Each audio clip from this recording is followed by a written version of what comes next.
आज हम बात करेंगे रासो साहित्य के बारे में। रासो साहित्य की जो उत्पत्ति है वो अलग अलग विद्वानों ने अलग अलग माना है और हम रासों के बारे में बात करेंगे। रासो साहित्य में उन रासो ग्रंथों का उल्लेख हुआ है जो वीर रस प्रधान हैं। जो रासो साहित्य के अंतर्गत रचनाएं ग्रंथ मिलते हैं वह वीर रस प्रधान है, वह वीर रस की रचनाएं मिलती हैं, उनके अंदर वीरता का वर्णन मिलता है। और रासो शब्द की उत्पत्ति जो है वो हमने बताया अभी, अलग अलग विद्वानों ने अलग अलग मत दिया है। सर्वप्रथम गार्सा द तासी ने रासो शब्द की उत्पत्ति के संबंध में विचार किया और इसे राजसूई शब्द से माना है, जो कि गार्सा द तासी जी ने माना है।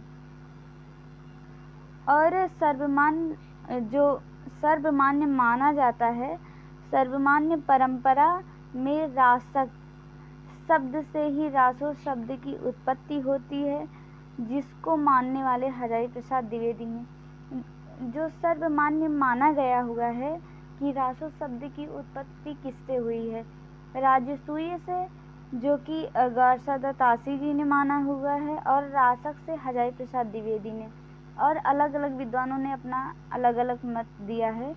राजसूय और राजसूर्य दोनों, मतलब यह प्रश्न जो है पूछा गया हुआ है, दोनों आ सकता है, जो कि गार्सा द तासी जी ने माना हुआ है।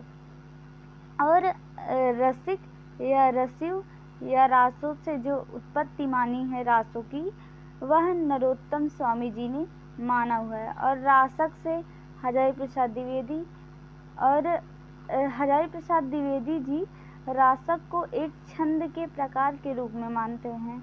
इन्होंने जो रासो की उत्पत्ति मानी है रासक से, ये इसको एक छंद के प्रकार के रूप में मानते हैं हजारी प्रसाद द्विवेदी जी। आचार्य शुक्ल ने रासो शब्द की उत्पत्ति रसायन या रसायन से माना है, आचार्य रामचंद्र शुक्ल जी ने।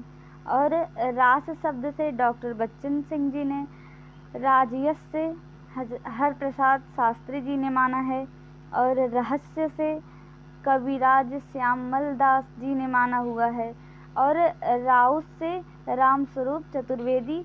और रासक शब्द से दो लोग और आते हैं, जो कि माता प्रसाद गुप्त जी, डॉक्टर दशरथ शर्मा। रासक से हजारी प्रसाद द्विवेदी भी रासक शब्द से ही मानते हैं रासो की उत्पत्ति। सर्वमान्य जो है वह हजारी प्रसाद द्विवेदी जी का ही माना गया है।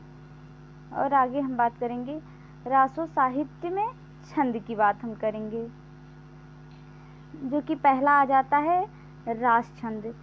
इसका प्रयोग शरद ऋतु में किया जाता है। जैन साहित्य, अभ्रंश साहित्य, रासो साहित्य तीनों में प्रचलित था। यह जो रास छंद था यह तीनों में प्रचलित था, जैन साहित्य में, अभ्रंश साहित्य में और रासो साहित्य में। और दूसरा छंद जो कि आ जाता है फागु छंद, और तीसरा चरचरी छंद, और चौथा आता है बेली छंद, और पांचवा सठ ऋतु छंद, और छठा आता है पमवाड़ा छंद। और आगे हम बात करेंगे जो कि रचनाएं इसमें आती हैं। पहली रचना की बात करेंगे हम, जो कि रासों में आता है खुमाड़ रासो। यह दलपति विजय जी की रचना है। इसकी जो समय सीमा है वह 9वीं शताब्दी है। और इसकी बात करेंगे हम अगर, तो इसमें 5000 छंदों में यह रचित ग्रंथ है। और इसकी जो भाषा मिलती है वह राजस्थानी हिंदी मिलती है। और इसकी जो प्रमाणिक हस्तलिखित प्रति पूना के संग्रहालय में सुरक्षित है। इसका जो प्रमाण मिलता है वह पूना के संग्रहालय में मिलता है, अभी भी वहाँ है। और आगे हम बात करेंगे, इसमें जो है 24 युद्ध किए गए हैं। और शिव सिंह सरोज के कथानक अनुसार एक अज्ञात नामा भाट ने खुमार रासो नामक काव्य ग्रंथ लिखा। शिव सिंह सरोज यह एक ग्रंथ है जो कि शिव सिंह सेनकर जी ने लिखा हुआ है। तो इसमें यह कहा गया है कि कोई अज्ञात कवि नामा भाट हैं जो कि खुमान रासो नामक काव्य ग्रंथ लिखते हैं। इसमें एक पंक्ति आती है, इसकी हम बात करेंगे। पीऊ चित्तौड़ न आयु सावड़ पहली तीज, जौवे बाट बिरहड़ी खिड़ खिड़ अड़वे खीज। यह पंक्ति पूछा गया है कि किसकी पंक्ति है, तो यह खुमार रासो की पंक्ति आ जाती है। और दूसरी रचना के बारे में रासों में हम बात करेंगे जो कि वीसलदेव रासो है। इसकी जो समय सीमा है वह संवत में हम बात करेंगे तो शुक्ल जी ने दिया हुआ है 1212 संवत से विक्रमी तक। और ईस्वी में अगर हम बात करेंगे तो 1155 ईस्वी। और इसके लेखक आ जाते हैं नरपति नाल्ह। आगे हम बात करेंगे 1272 मझारी जेठ वदी नवमी बुधवारी। यह पंक्ति आती है। इसकी जो समय सीमा के बारे में यह बताया गया हुआ है। इसमें आया एक पद जो है पद रचना काव्य की व्याख्या मिलती है, जिसमें 1272 मझारी जिसका सीधा सा अर्थ है। और आगे हम बात करेंगे हिंदी साहित्य में सर्वप्रथम इसी ग्रंथ में 12 मासा पद्धति की जो है शुरुआत मानी जाती है। यह भी प्रश्न पूछा गया हुआ है कि किस रचना से जो है सर्वप्रथम 12 मासा की शुरुआत होती है, तो वीसलदेव रासो से 12 मासा की जो है शुरुआत हो जाती है। आगे डॉक्टर माता प्रसाद गुप्त ने 128 छंद की यह कृति का संपादन किया है। यह भी प्रश्न पूछा जा सकता है कि माता प्रसाद गुप्त ने वीसलदेव रासो में कितने छंदों को बताया है या कहा है, तो 128 छंद। और वीसलदेव रासो हिंदी के आदिकाल की यह एक श्रेष्ठ काव्य कृति है और यह गेय है, इसको हम गा सकते हैं।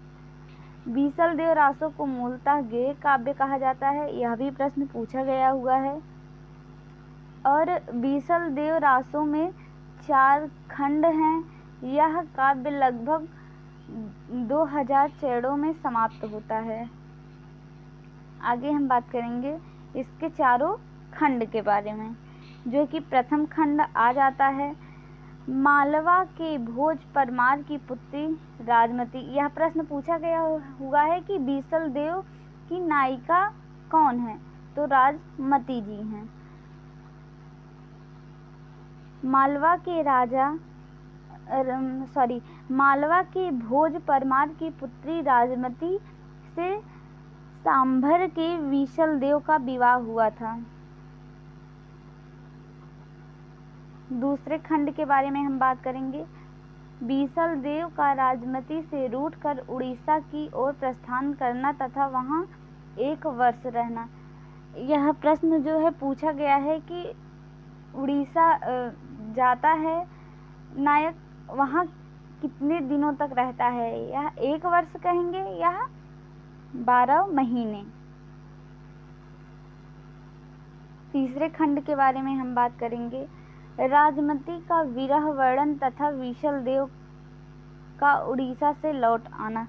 तीसरे खंड में जो कि वर्णन है, पहले में इनके विवाह का वर्णन है, दूसरे में राजा जो है चले जाते हैं उड़ीसा रूठकर, तीसरे में उड़ीसा से जो है ये लौटकर आ जाते हैं। और चतुर्थ खंड की बात करेंगे भोज का अपनी पुत्री को अपने पर लिवा ले जाना तथा वीसलदेव का वहां जाकर राजमती को फिर चित्तौड़ लाना वर्णित है। इसी में इनका मिलन हो जाता है चतुर्थ ही खंड में। और ये जो रचना है रासों में होते हुए भी यह रचना प्रधानतः सिंगारी काव्य है। जो वीसलदेव रासो है यह रचना यह रासो होते हुए, क्योंकि हमने अभी आगे बात किया था कि रासो जो है उसमें वीरता का वर्णन मिलता है, लेकिन यह जो रचना है विशलदेव रासो, रासो होते हुए भी यह श्रृंगारी काव्य है। डॉक्टर बच्चन सिंह ने इसे विरह गीत काव्य की संज्ञा दी।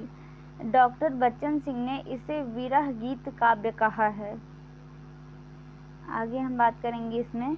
इसके जो नायक हैं विशलदेव, यह विग्रहराज चतुर्थ जो कि अजमेर के राजा हैं, और इसकी नायिका राजमती, यह प्रश्न पूछा गया हुआ है, जो कि राजा भोज परमार की पुत्री हैं।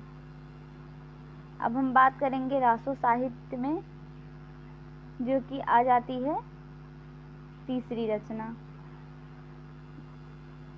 परमाल रासो। यह रचना जो है लिखी गई है जगनिक द्वारा, और इसकी जो समय सीमा है, यह समय जो माना जाता है वह 13वीं सदी या शताब्दी माना जाता है। और प्रसिद्ध यह जो है आल्हा खंड के नाम से है, और इसका एकमात्र आल्हा खंड जो है प्रसिद्ध, इसका जो खंड है वह आल्हा खंड इसका एकमात्र खंड है, ना कि रचना का पर्याय है यह। वैसे ज़्यादातर परमाल रासो इसका जो खंड, यह आल्हा खंड मिलता है, इससे भी लोग जानते हैं इसको। आल्हा खंड गाया भी आल्हा गाया भी जाता है। और आगे हम बात करेंगे, आल्हा खंड का संपादन सर्वप्रथम जो है जॉर्ज चार्ल्स इलियट ने किया था, जो तत्कालीन फर्रुखाबाद के कलेक्टर थे। और आगे हम बात करेंगे, इस ग्रंथ में जगनिक ने अपने आश्रयदाता परमाल या परमर्दी देव का वर्णन किए हैं, जो महोबा के शासक थे।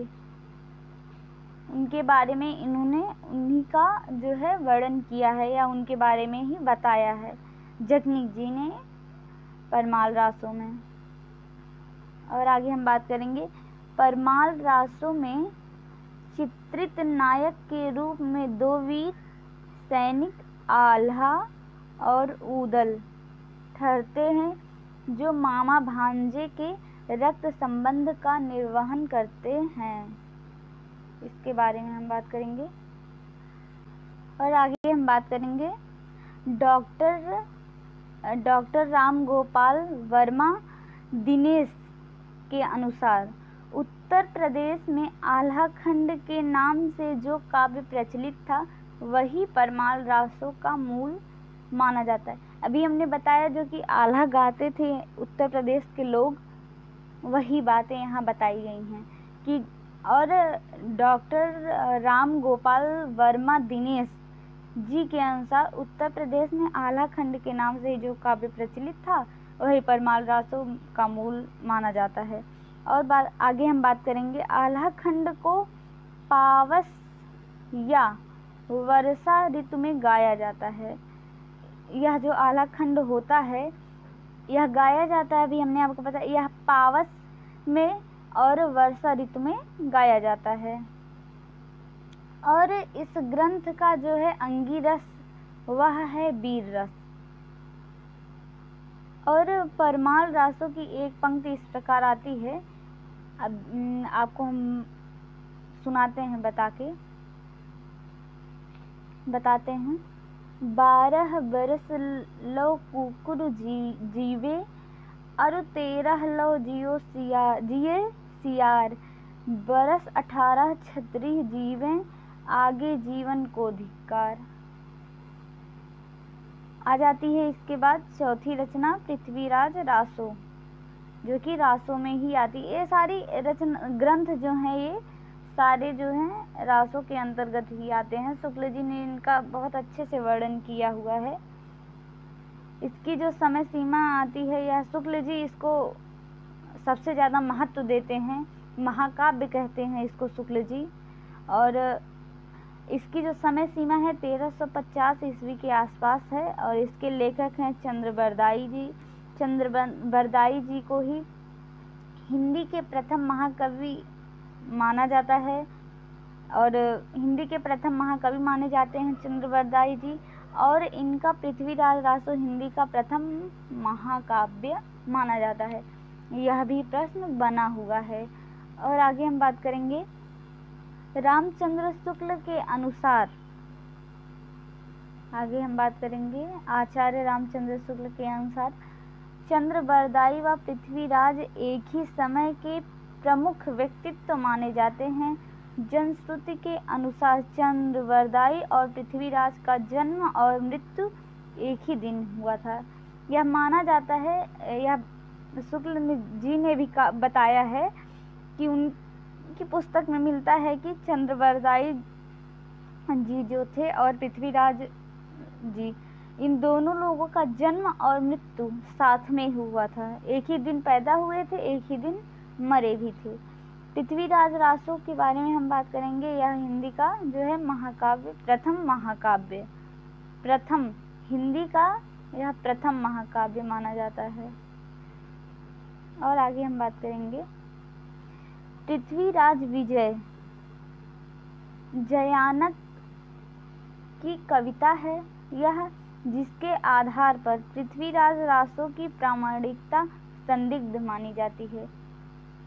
जो पृथ्वीराज रासो है यह पृथ्वीराज विजय के आधार पर इसकी प्रामाणिकता जो है संदिग्ध मानी जाती है। और आगे हम बात करेंगे कहा जाता है कि चंद्रवरदाई इस ग्रंथ को पूरा ना कर सके और अपने पुत्र जल्हड़ को देकर राजा के साथ चले गए। यह जो रचना आती है पृथ्वीराज रासो, यह पूरी नहीं की गई थी, अप्रामाणिक थी यह, जो कि इनके पुत्र जल्हड़ ने, इन्होंने अपने पुत्र जल्हड़ को दिया था। और आगे हम बात करेंगे नरोत्तम स्वामी इसे प्रबंध काव्य ना मानकर मुक्तक काव्य की संज्ञा देते हैं। नरोत्तम स्वामी जी ने इसे प्रबंध काव्य ना मानकर इसको जो है मुक्तक काव्य की संज्ञा देते हैं। हजारी प्रसाद द्विवेदी इसे सुखसुखी संवाद की संज्ञा देते हैं। हजारी प्रसाद द्विवेदी, यह भी प्रश्न पूछा गया हुआ है कि हजारी प्रसाद द्विवेदी जी ने क्या कहा हुआ है, तो सुखसुखी संवाद की संज्ञा दी है। और आगे हम बात करेंगे इस ग्रंथ के 4 संस्करण मिलते हैं। यह जो पृथ्वीराज रासो है रचना या ग्रंथ, इसके 4 संस्करण मिलते हैं। प्रथम के बारे में बात करेंगे जो कि प्रथम संस्करण है या इसे हम बृहद संस्करण भी कहते हैं। इसमें जो है 16,306 छंदों का वर्णन मिलता है, इसीलिए इसको हम बृहद संस्करण कहते हैं। इसे बृहद संस्करण कहा गया है क्योंकि पृथ्वीराज रासो का सबसे बड़ा संस्करण है यही प्रथम संस्करण। इसमें 16,306 छंद मिलते हैं और जो है इसका प्रकाशन जो है नागरिक प्रचारी सभा काशी द्वारा प्रकाशित हुआ। इसे उदयपुर में संग्रहालय में रखा गया है। पहला इसका जो बृहद संस्करण है। दूसरे संस्करण की बात करेंगे, दूसरा या मध्यम, इसका प्रकाशन आज तक नहीं हुआ है, किंतु अबोहर एवं बीकानेर में इसकी प्रतियां सुरक्षित हैं। इसमें लगभग 7,000 छंद मिलते हैं। यह है लगभग है तो फिर उतना ज़्यादा वो है नहीं, 7,000 पर यह मिलता है कि 7,000 छंद इसमें मिलते हैं। तीसरा संस्करण या लघु मतलब छोटा या सबसे छोटा संस्करण है तीसरा, यह भी अप्रकाशित संस्करण है। हस्तलिखित प्रतियां बीकानेर संग्रहालय में रखी गई हैं। इसमें 3500 छंद हैं और इसमें केवल 19 समय या खंड दोनों मिलता है। इसमें 19 खंड हैं। और आगे हम बात करेंगे चतुर्थ संस्करण के बारे में या लघुतम संस्करण के बारे में। इसमें 1300 छंद हैं। दशरथ शर्मा ने इसे मूलतः पृथ्वीराज रासो माना है। आगे हम बात करेंगे पृथ्वीराज रासो के बारे में ही देखेंगे। यह ग्रंथ 69 भागों या समय, यह भी प्रश्न बना हुआ है कि पृथ्वीराज रासो जो है कितने भागों या समय में है, और 68 प्रकार के छंदों में यह लिखी गई है। इसका प्रमुख अंगी रस जो है वह वीर रस है, लेकिन श्रृंगार रस की भी चर्चा की गई है इसमें। आगे हम बात करेंगे शिव सिंह सेनगर ने पृथ्वीराज रासो के लेखक जो हैं वो चंद्रबरदाई हैं, उनको छप्पैयों का राजा कहा है। यह भी प्रश्न बना हुआ है कि छप्पैयों का राजा किसे कहा जाता है, चंद्रबरदाई जी को कहा जाता है। किसने कहा है, शिव सिंह सेनगर जी ने कहा हुआ है। और इसके बाद हम बात करेंगे पृथ्वीराज रासो को हजारी प्रसाद द्विवेदी ने कथानक रूढ़िका कोश कहा है, हजारी प्रसाद द्विवेदी जी ने। और पद्मावती समय व काय मास वध को इस ग्रंथ का प्रमुख भाग समय माना जाता है। पृथ्वीराज रासो के 30,000 छंदों का अंग्रेजी अनुवाद जो है वह कर्नल जेम्स टाल ने किया था। 30,000 छंदों का और उसने पृथ्वीराज रासो में पूरा कितने छंद हैं, 16,306 छंद पूरा उसमें मिल जाता है। आगे हम बात करेंगे नवीनतम शोधों के आधार पर यह कहा जा सकता है कि खुमार रासो 5,000 छंदों का एक विशाल रासो काव्य है, जिसकी प्रामाणिकता हस्तलिखित प्रति पृथ्वीराज रासो के साथ में पूना संग्रहालय में रखी गई है। खुमार रासो और पृथ्वीराज रासो दोनों का जो संग्रहालय पूना है, वहाँ पूना संग्रहालय में उसकी प्रतियां रखी गई हुई हैं। पृथ्वीराज रासो में आनंद समोद की कल्पना सिद्ध करने का श्रेय मोहनलाल विष्णु पांड्या को जाता है। हर प्रसाद शास्त्री ने चंद्रबरदाई का जन्म जो है वह लाहौर माना है। अलग अलग विद्वानों ने इनके जन्म और मृत्यु का बताया है, वैसे हर प्रसाद शास्त्री ने लाहौर माना है। आगे हम बात करेंगे डॉक्टर बच्चन सिंह ने पृथ्वीराज रासो को एक राजनैतिक महाकाव्य कहकर त्रासदपूर्ण रचना माना है। पृथ्वीराज रासो में वीर रस और श्रृंगार रस की गंगा यमुना एक साथ बही है, यह भी जो है मिलता है। और प्रारंभ में पृथ्वीराज तृतीय और धीरोदात्त नायक के रूप में आया है, किंतु बाद में उसके व्यक्तित्व का अदूरदर्शी अविवेक हठधर्मिता आकार मिल जाती है। इस प्रकार पृथ्वीराज रासो एक हंसोन्मुखी सामंती संस्कृति का प्रतीक बनकर सामने आया है। यह पृथ्वीराज रासो के बारे में कहा गया है। भाषा की दृष्टि से यह ग्रंथ विवादास्पद रहा है। भले ही चंद्र ने इसमें सठ भाषा के प्रयोग की बात कही हो, किंतु वास्तव में इसकी भाषा अपभ्रंश मिश्रित है।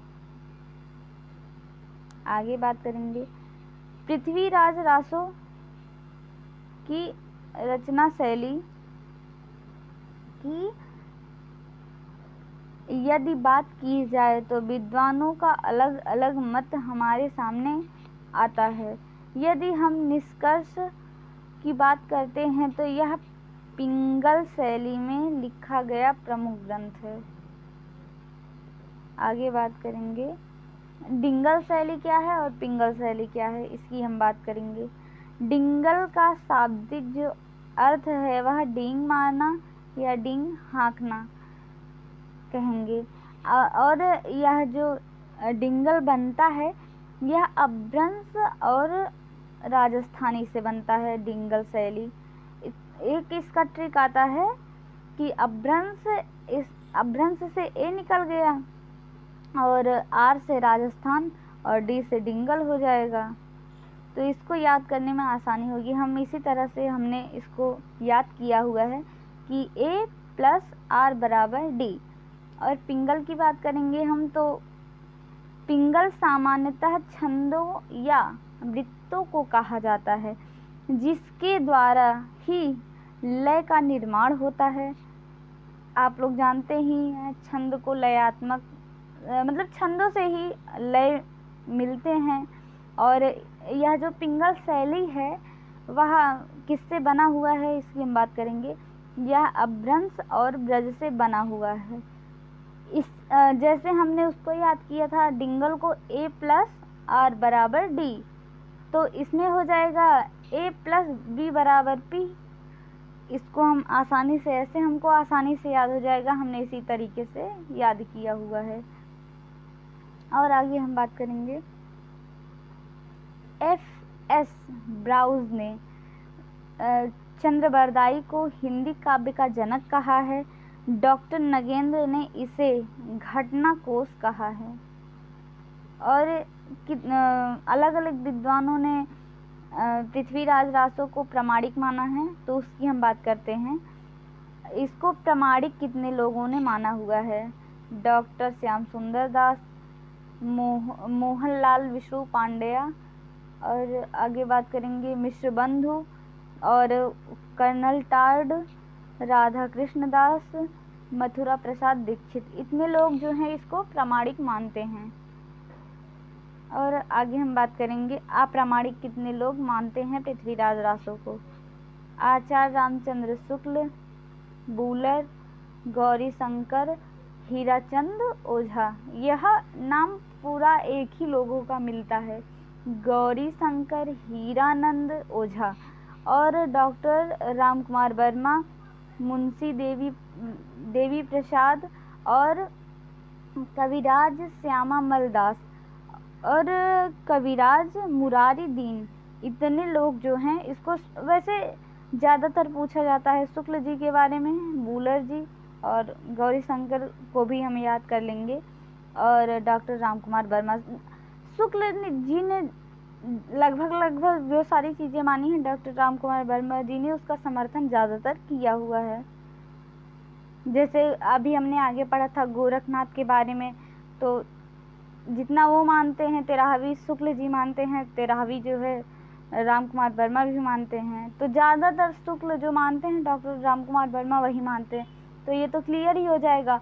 और बूलर, गौरी शंकर, हीरानंद, और इसको भी थोड़ा हम लोग देख लेंगे, मुंशी देवी प्रसाद और कविराज श्यामामल और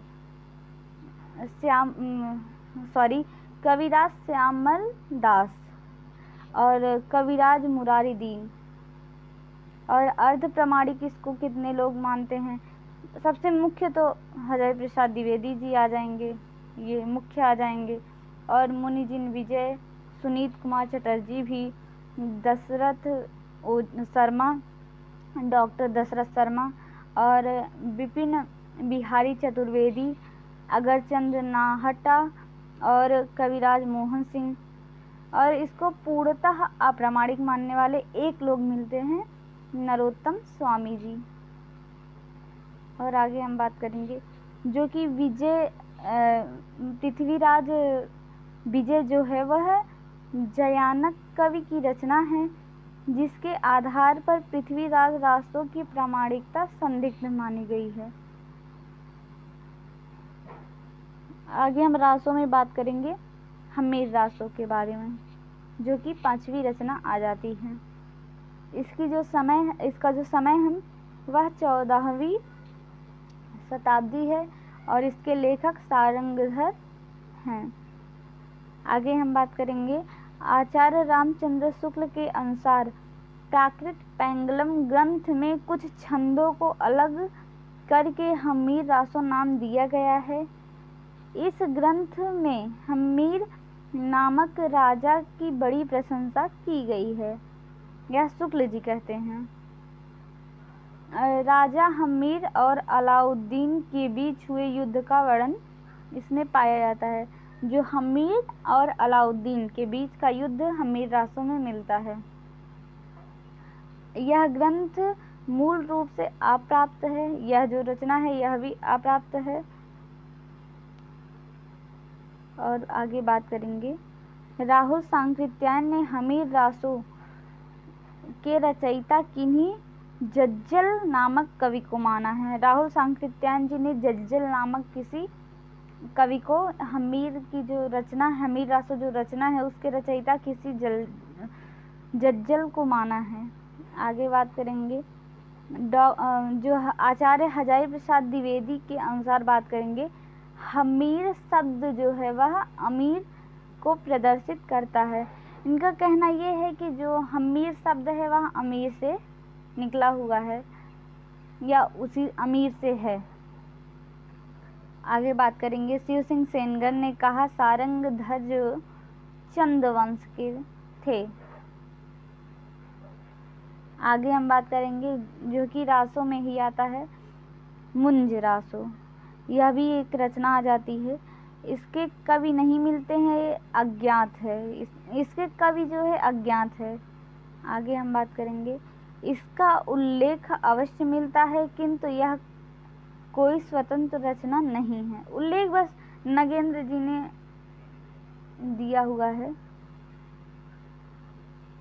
इसके नायक राजा मुंज और मुंज को ही कुछ विद्वानों ने जो है प्रथम लेखक भी माना हुआ है, चंद्रधर शर्मा गुलेरी ने। इसके नायक राजा मुंज को ही चंद्रधर शर्मा गुलेरी जी ने हिंदी साहित्य का कवियों में अलग अलग विद्वानों ने अलग, जैसे शुक्ल जी ने चंद्रवरदाई को माना है, अलग अलग विद्वानों ने, और हजारी प्रसाद द्विवेदी जी ने अद्दहमाण या को माना है। और मुंज रासो के नायक राजा मुंज, वह नायिका इसकी मुड़ालवती हैं। 7वीं रचना आ जाती है, विजय पाल रासो। यह नल्ल सिंह भट्ट की रचना है और इसकी जो समय सीमा है वह 1298 ईस्वी है मिस्र बंधु के अनुसार। ऐतिहासिक दृष्टि से यह अप्रामाणिक, यह जो है ये भी अप्रामाणिक या अप्राप्त ग्रंथ है। इसमें कुल 42 छंद हैं। और आगे हम बात करेंगे, विजयगढ़ के राजा विजयपाल का जो है प्रशस्ति ग्रंथ है यह। रासो काव्य की विशेषताओं के बारे में हम बात करेंगे आगे। रासो काव्य में आश्रयदाताओं की प्रशंसा की गई है, पर राष्ट्रीय भावना का अभाव है इसमें, रासो साहित्य में। और युद्ध का सजीव वर्णन है। वीर रस के साथ श्रृंगार रस को भी महत्व दिया गया है। प्रकृति के आकर्षक चित्र अंकित हैं। पृथ्वीराज रासो एवं बीसलदेव रासो इसके उदाहरण मिलते हैं। इसमें शुद्ध ऐतिहासिक का अभाव है एवं कल्पना की प्रधानता है। इसमें कल्पनाएं ज़्यादा हुई हैं रासो साहित्य में। रासो काव्यों की भाषा प्रायः डिंगल रही है, क्योंकि यही भाषा है जो वीर भावना के लिए उपयुक्त है। आगे बात करेंगे, इसमें छंद वैशिध्य पर्याप्त मात्रा में है। इसमें जो है रासो में वह इसमें छंद वैशिष्ट्य पर्याप्त मात्रा में है। आगे बात करेंगे, रासो काव्य की भाषा सामान्यतः जो है वह राजस्थानी तुक जो है विधान है। आगे बात करेंगे हम लोग आदिकालीन गद्य साहित्य के बारे में।